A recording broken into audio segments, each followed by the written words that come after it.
everybody. We apologize for the little bit of a delay. We had some technical difficulties, so Bruce is not going to be joining us today. Bruce will be joined. We're going to reschedule that, so we'll send that information out when he's able to join us again. Again, thank you for being here. We are Care for Nurses podcast. We're here for you. We're here for the nurses. Our goal is to really talk about all things nursing, whether it's a professional topic or personal topic that relates to you. So again, thanks for being here. If you're listening to this recorded, thanks for taking the time to listen to us as well. We are going to continue to talk about mindfulness because we had such an incredible conversation with Bruce his last visit that we have some things that we're going to discuss amongst ourselves, and then we're going to pull Bruce in at another time. So again, we'll have the opportunity to have him back on. I know I'm eager to. So I'm going to go ahead and pass over again for those of you who are just joining us new. We have Mike over here. He's going to be manning the chat. So if you have any comments or questions, please feel free to put them in the chat so that you can engage and interact with us. And then I have Kira and Deb, and they're going to go ahead and start the conversation off today. So I'm going to just pass the baton over to you ladies. Okay. Sounds good. So with mindfulness, we were thinking about, mostly it's about stress, right? We're thinking about you and your stressful day as nurses and patients that you're dealing with and doctors that you're dealing with, other nurses. There's so many points of stress. So if we can give you some practical application tips of practicing mindfulness throughout your day as you go from patient to patient, we thought that could be really helpful for you and helpful for the patients. And it will give you the ability to have more empathy for the patients because your head isn't filled with everything that you're, stressing about. So just take some practical application tips to just focus on exactly what you're doing and make your day easier. And Deb was going to talk about places, ways to get those moments to steal some time to try to practice this mindfulness. Right. And many of you, I'm sure, work in busy units like I did, intensive care, med surg, emergency room. And you may be thinking, oh my gosh, in this environment, where do I have the time? When do I have the time? And where can I go and kind of meditate? So I think that one of the things you can think about before you even try mindfulness at work is look around where you are, look around your environment, and decide what mindfulness practice you want to use, and then where can you step out, even if it's going to be for 3 minutes, that you're going to get a little escape from the bedside, from the busy desk where all the staff is hanging out. Can you walk away towards the cafeteria? Can you find a supply closet that's empty? Can you go somewhere and say, I'm going to do my mantra today. I'm really angry. I'm really mad. I'm overwhelmed, but I'm going to zone out a place that I know I can go for 3 minutes, take some calming breaths, and then whatever mantra you've chosen for your mindfulness meditation, you can use it there, a few more breaths, and then return to your setting. As far as a mantra, that's just what you personally decide are calming words for you. And it's different for every person. You can say Om if you like to say Om, but some people like to personalize it a little bit more. It could be, I'm a good nurse. I'm working hard. I need to get back to my baseline of good nurse, and just breathe a little bit with those sayings.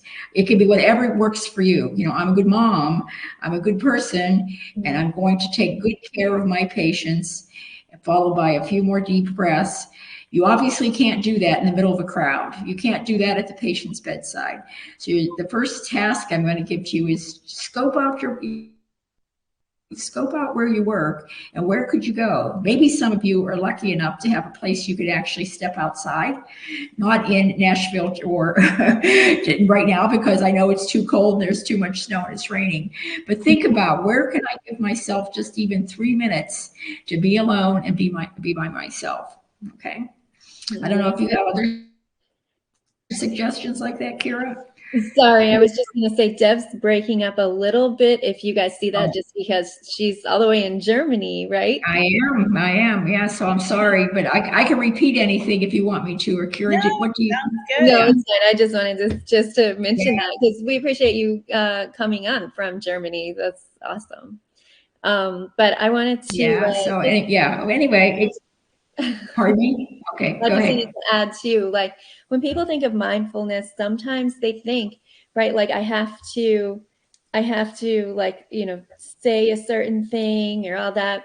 I think that it definitely helps to have, a mantra that can get you focused on just one thing. But also, I think Bruce was talking last time too, if you don't actually even have time for that or have the wherewithal to, come up with something like that on the spot. I think he mentioned just touching your hands together just so that you can feel like this is me in this moment where I am, touching like the ground or touching something else to get your brain to come out of your thoughts that are making you so anxious and just putting you back into the exact moment where you are is something that you could practice too on the go, especially if you just don't have time, to find a closet or something in the moment. Just stop and, just focus on this is me. This is my hands right here. I'm in this moment right now. And it takes your brain out of that cloud of thought and puts you to where you are in the moment so you can handle your situation. And mindfulness is generally a very individual thing, but if you know your coworkers well enough and you find that you're in a joint kind of stressful situation, you have a patient that got violent, you have a physician that came in and was enraged with everyone, it wouldn't hurt to turn to your fellow nurses and say, when these things happen, let's all step back for a minute, too, and just say, we're going to be calm. We're going to get through this. So you can share that mindfulness, I think, as a nurse, if you have a few other workers if you have a group situation that's happened that got you distressed. In general, mindfulness is a very private individual thing. But I know, I'm thinking of the places I worked, and your coworkers well enough that they would appreciate that. I don't think that that's a bad thing to do either. It might be very helpful to say, let's all walk out of this patient rooms. Let's stop. Let's recollect our thoughts and think about how we can not lose our temper, not keep the that often happens. And one person gets mad and the next one gets mad, and all of a sudden the staff is very unhappy. If we can reverse that a little bit and say we are unhappy or whatever happened, let's all collectively walk away. And it doesn't have to be a long time, just to say a deep breath, let's stay calm, let another deep breath before we go back and face that angry situation. Oh, I love that tip because you're right? If somebody loses their temper, they can trigger another person to lose their temper and they can trigger another person to lose their temper. And now you've got a bunch of angry nurses taking care of the patients and fighting with each other, where you can just calm down and avoid that whole situation in the beginning. That's great. Yeah. And I'd like to interject because I know you guys are really kind of honing in on some great tips around strategy. But I think for me, when we talk about mindfulness, the practice of mindfulness, or the definition, I guess, if you will, loosely translates to something that is more just awareness of your being in the moment, right? So I think that can translate to any type of emotion, whether it's you're overexcited because you just got a promotion, right? Yeah, true. Elation, right? How are you able to kind of bring yourself back down in the moment to carry on? So I don't feel like it's just stress, and I want to be careful to only focus on stress. I think you've got grief, pain, physical pain, emotional or spiritual pain. So all of these different types of things can really benefit from the mindfulness. And the simplest way I like to look at mindfulness is really just shifting your mindset, right? So whatever in the moment is, to me, it's really kind of 3 steps. One, recognizing that you need to shift your mindset, and then the act of shifting your mindset in order to address some sort of situation or circumstance that you need to alter or change. So, I kind of want to talk, because we've talked a lot about, okay, what can we do to address mindfulness in a stressful situation? Mm-hmm. I'd really like to kind of, and we can still do that, but I'd really kind of like to address, well, how do we identify that we're in an area that we need to shift our mindset? Maybe in nursing, Deb, you can talk to some of those things. That's one of the questions I have. And then different practical ways to do that. So there's the formal meditation, and then there's more of an informal meditation, and we can kind of talk about those as well.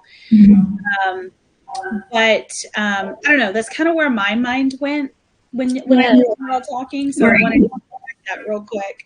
Yeah, I like that, because when you find yourself just too in your head, whatever it is that you're thinking about, like I'm so in my head that I can't function right now, right?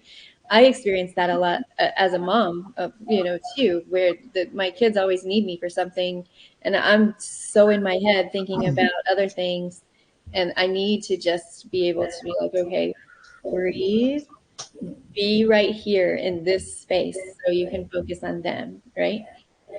So right, and I think really thinking about, okay, asking yourself some of those questions. Am I feeling this way because it's rainy outside and I just want to go to bed?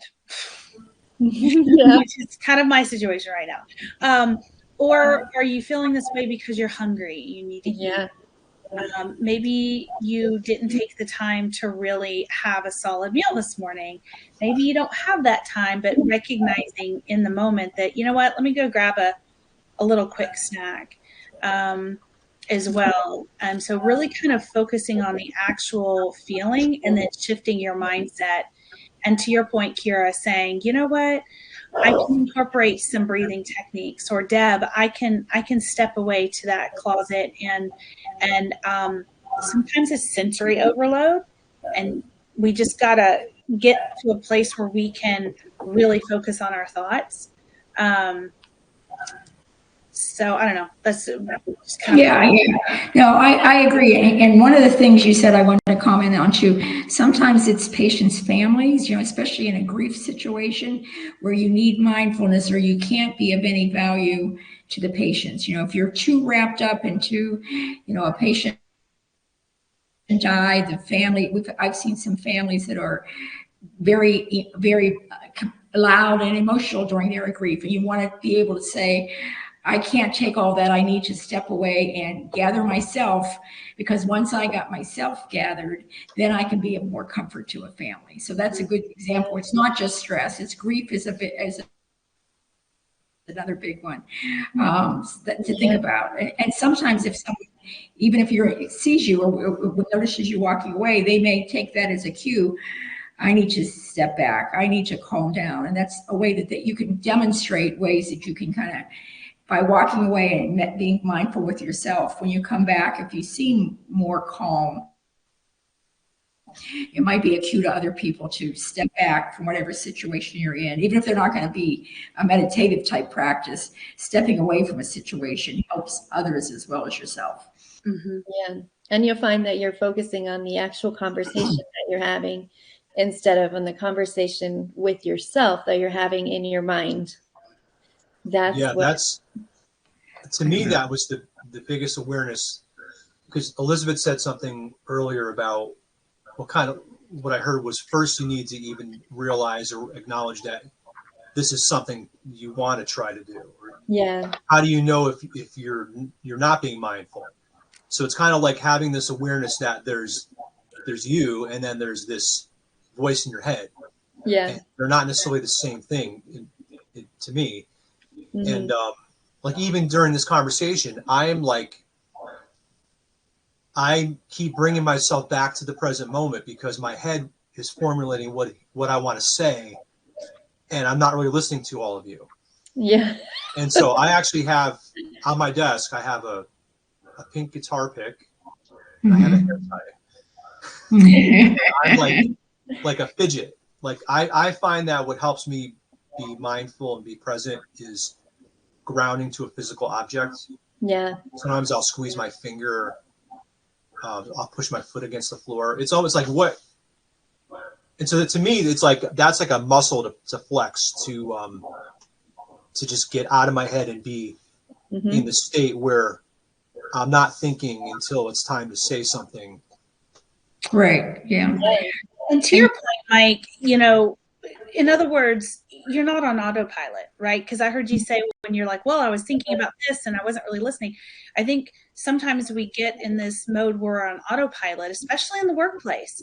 I have these tasks I need to accomplish. I have to do X, Y, Z, and I need to go here, there, and here. And so you start to automate a routine, and that can very easily sink into an autopilot situation, right? So really just pulling yourself out and becoming aware of yourself and what you're thinking, what your body is feeling, what your body is telling you, and not ignoring that, but also picking up on the social cues of those around you. And I think that's where you were talking, Deb, about your patient or the families, you know, recognizing that you're all in this moment together and experiencing it in very different ways, but finding the opportunity to frame your mindset of, okay, what are we addressing in this particular situation?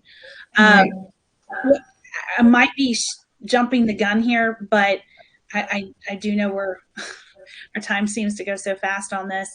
But one of the things, and I thought this was really neat, one of something that I was someone told me and experienced about mindfulness specifically.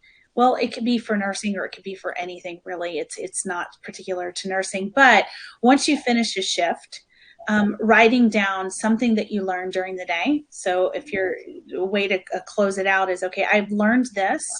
And maybe just writing 2 ways you made a positive impact on a patient that day.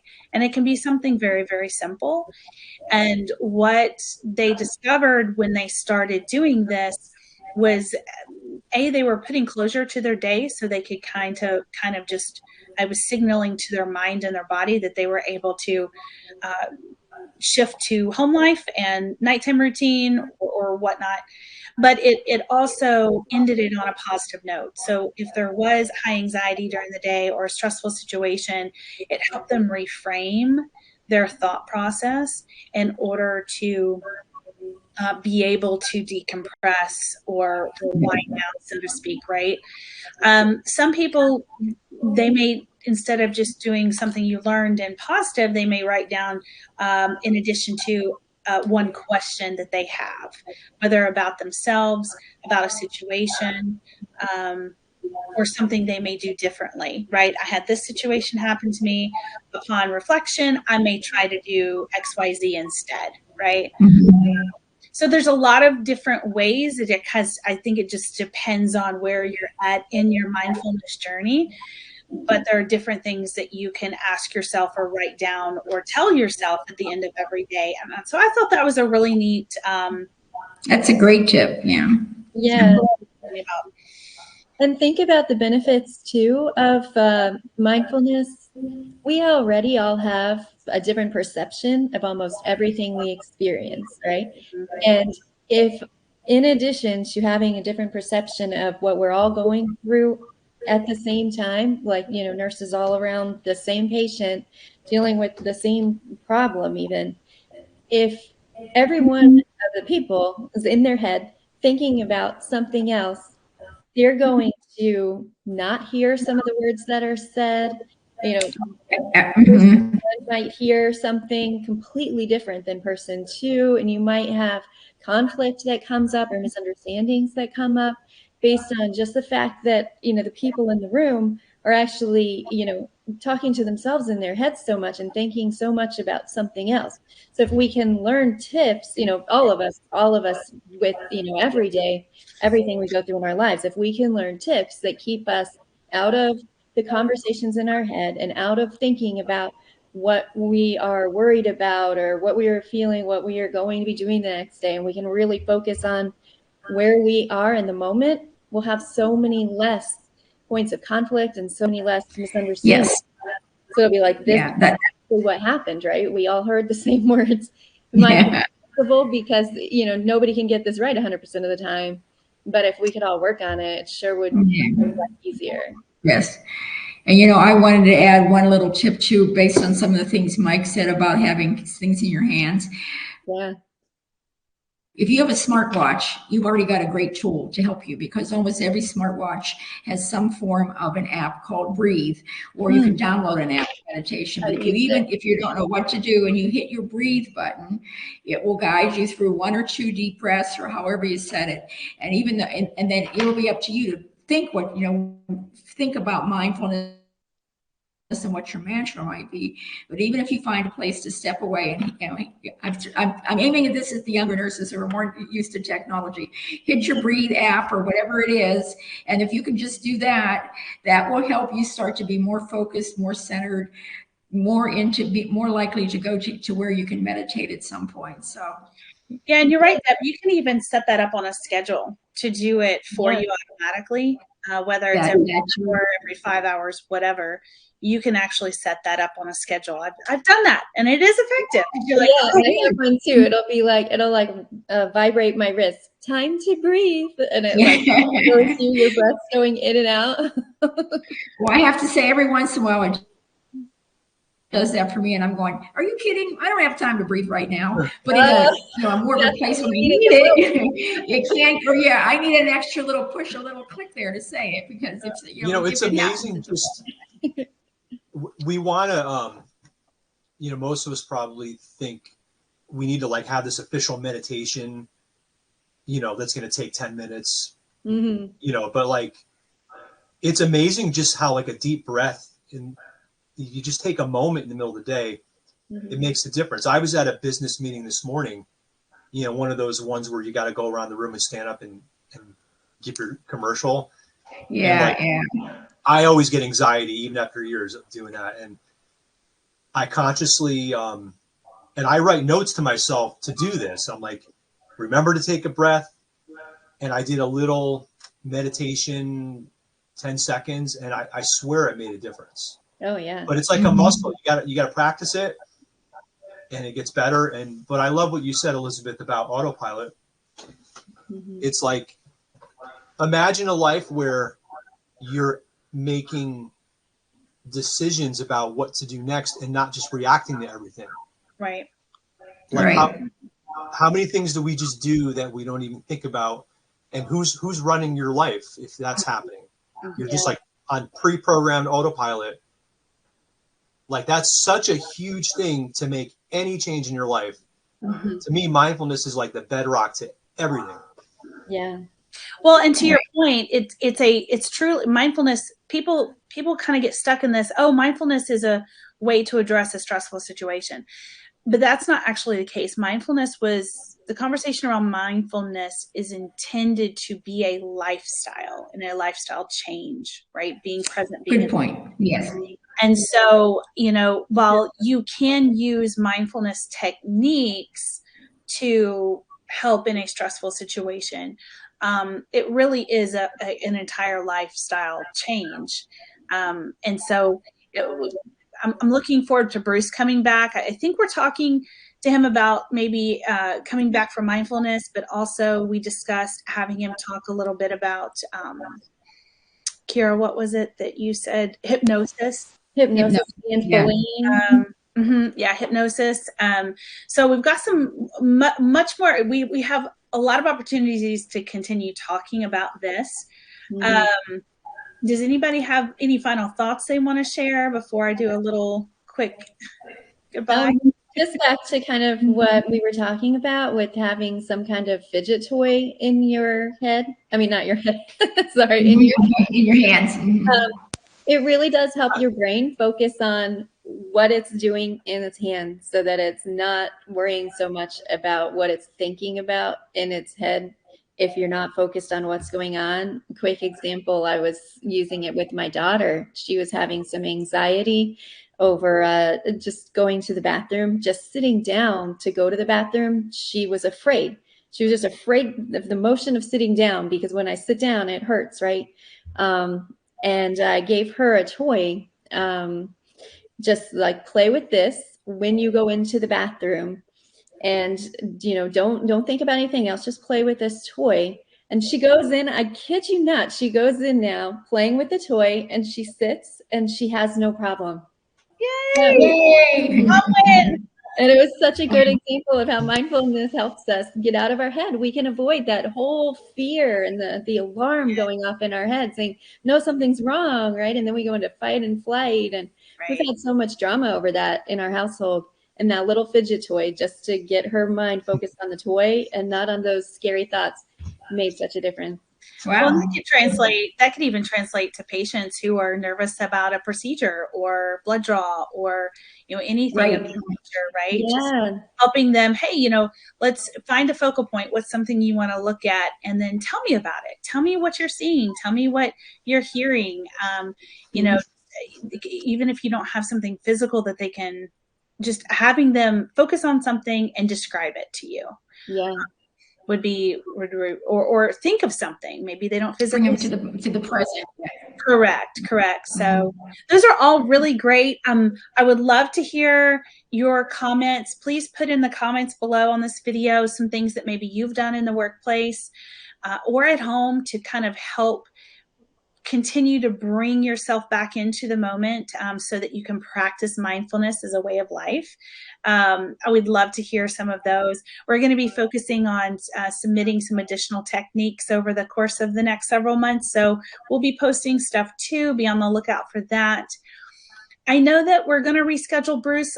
We don't have a date yet because we're kind of rolling with that, but we do have another guest coming up that Mike will be sending out an email.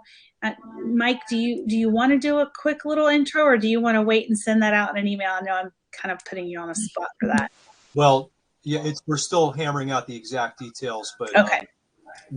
So in 2 weeks on the 7th, we're going to have Eric Small, and we're going to talk about some ways that nurses can get more involved just in their profession and maybe have more of a voice. So I think he's super passionate. That's going to be an interesting conversation. Oh, wonderful. Yeah. That's exciting. Yeah, well, I was really excited. I had the opportunity to speak to him, and he is very passionate about giving, helping nurses realize and find their voice, right, in their profession. So I really am excited to have him on as a guest coming up. If you know someone that would love to come and talk to us and share their experiences or their expertise in any particular field, whether they're a nurse that you work with that does something just really well and they knock it out of the park, or a supervisor that had a really good, pep speech, anything like that. If you know anybody who might be interested to, have that conversation, we are filling up our calendar this year. So I would love that invitation. You can send us an email at team@carefornurses.com. So we're looking forward to seeing that. And if you know somebody who isn't on the platform yet, for our West Virginia nurses, this is a free resource for you. So please take advantage of it. It's even though it's free, it is chock full of value, right? We have some great conversations going on and some things for you all to read about and really just engage with. So we encourage you to invite folks to continue coming into the Care for Nurses platform and sign up. So thank you so much for being here today. It's always a pleasure seeing you guys and having an opportunity to talk. And we never have enough time. We always run out. So that's okay. More to talk about next time. Yeah, exactly. Good. All right. Well, I hope everybody has a wonderful rest of your week this week and then next week. And we'll see you on February 7th, I believe, Mike said. Yep. And all right, y'all take care. Thanks so much. All right. See you. Bye. Bye.